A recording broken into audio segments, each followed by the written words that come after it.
സ്നേഹമുള്ളവരെ, എല്ലാവർക്കും നമസ്കാരം. ഈ ദിവസങ്ങളിൽ കേരളത്തിൽ ഒക്കെ ചർച്ചയായിക്കൊണ്ടിരിക്കുന്ന ഒരു കാര്യം ഒരു ഫോട്ടോഷൂട്ടാണ്. കുറച്ച് പ്രത്യേകതകളുള്ള വ്യത്യസ്തമായ ഒരു ഫോട്ടോഷൂട്ട്. ഒരു സെലിബ്രിറ്റി ആയ ഫോട്ടോഗ്രാഫർ, സെലിബ്രിറ്റി എന്ന് പറയാനൊന്നും പറ്റുന്നില്ല, സെലിബ്രിറ്റി ആകാൻ അതിയായി ആഗ്രഹിക്കുന്ന, അതിനുവേണ്ടി പല കാര്യങ്ങളും ചെയ്യുന്ന, പല കോപ്രായങ്ങളും കിട്ടുന്ന ഒരു ഫോട്ടോഗ്രാഫർ, അങ്ങനെ അവരെ ഞാൻ വിശേഷിപ്പിക്കുന്നു.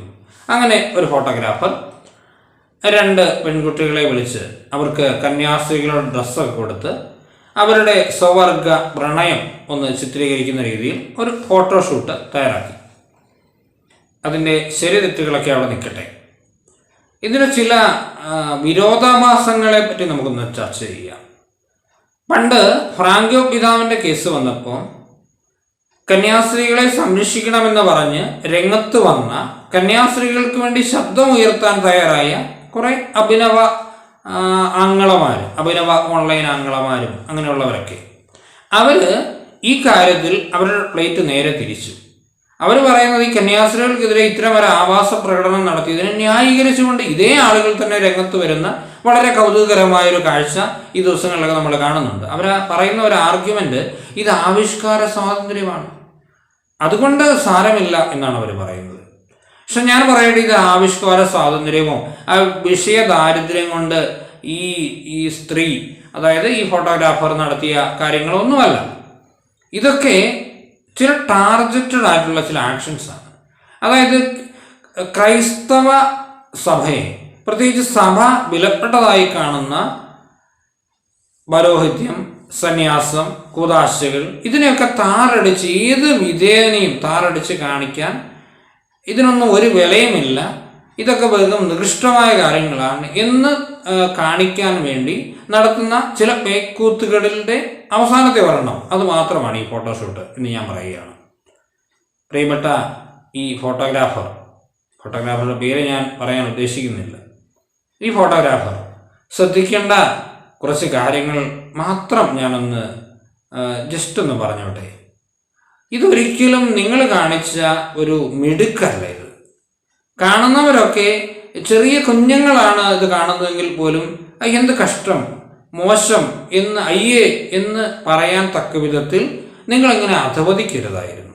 നിങ്ങൾക്ക് ദൈവം ദാനമായി തന്ന ഈ കഴിവ് അത് ഏറ്റവും നന്നായി ഉപയോഗിക്കാൻ നിങ്ങൾ ശ്രമിക്കേണ്ടിയിരുന്നു.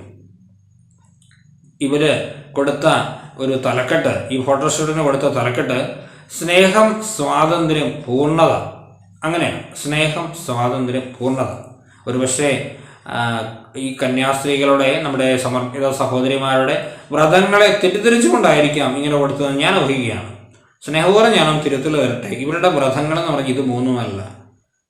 ദാരിദ്ര്യം, അനുസരണം, ബ്രഹ്മചര്യം, ഇത് മൂന്നുമാണ് അവരുടെ വ്രതങ്ങൾ. അല്ലാതെ നിങ്ങൾ പറയുന്ന ഈ സ്നേഹവും സ്വാതന്ത്ര്യവും പൂർണ്ണതയും അതൊന്നുമല്ല.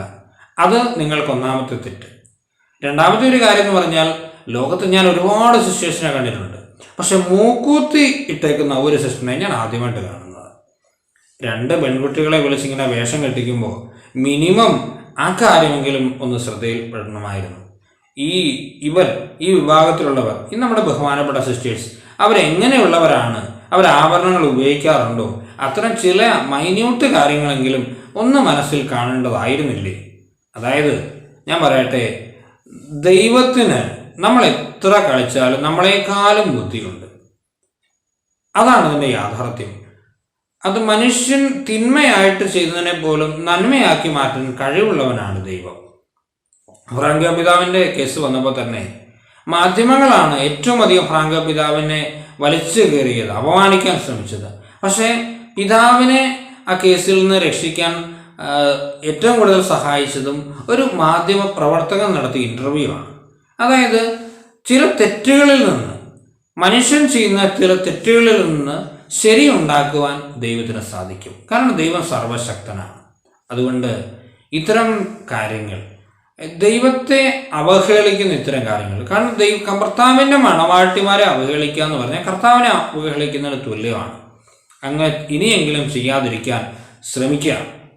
നമുക്കറിയാമല്ലോ, ഈ കുറച്ച് നാളുകൾക്ക് മുമ്പൊക്കെ ചില വീടിൻ്റെ നാഥനായിട്ടൊക്കെ അഭിനയിച്ച ചിലർ ഈശോയെ അപമാനിക്കുന്ന രീതിയിൽ പേരൊക്കെ സ്വീകരിച്ച് വീടിൻ്റെ നാഥനായിട്ടൊക്കെ അഭിനയിച്ച ചിലർ ഈ അടുത്ത ദിവസങ്ങളിൽ ചിലപ്പോൾ ഒരു ജയിലിൻ്റെ നാഥനായി മാറാനുള്ള ഒരുക്കത്തിലാണെന്ന് നമുക്കറിയാം.